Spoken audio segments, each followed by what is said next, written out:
श्रीमद् भगवत गीता यथारूप अध्याय 18 उपसंहार संन्यास की सिद्धि। श्लोक 18.18 ज्ञानम ज्ञेयं परिज्ञाता त्रिविधा कर्म चोदना करणं कर्म कर्तेति त्रिविधा कर्म संग्रहा।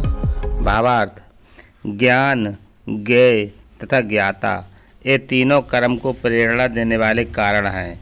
इंद्रियां, करण, कर्म तथा कर्ता ये तीन कर्म के संघटक हैं। तात्पर्य, दैनिक कार्य के लिए तीन प्रकार की प्रेरणाएं हैं: ज्ञान, ज्ञेय तथा ज्ञाता।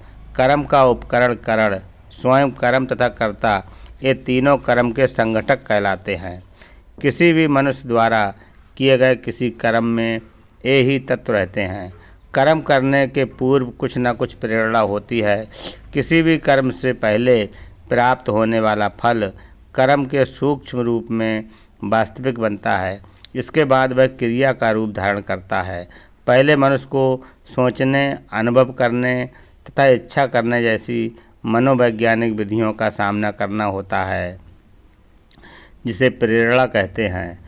और ये प्रेरणा चाहे शास्त्रों से प्राप्त हो या गुरु के उपदेश से, एक सी होती है। जब प्रेरणा होती है और जब कर्ता होता है तो इंद्रियों की सहायता से, जिनमें मन सम्मिलित है और जो समस्त इंद्रियों का केंद्र है, वास्तविक कर्म संपन्न होता है। किसी कर्म के समस्त संघटकों को कर्म संग्रह कहा जाता है। हरे कृष्णा।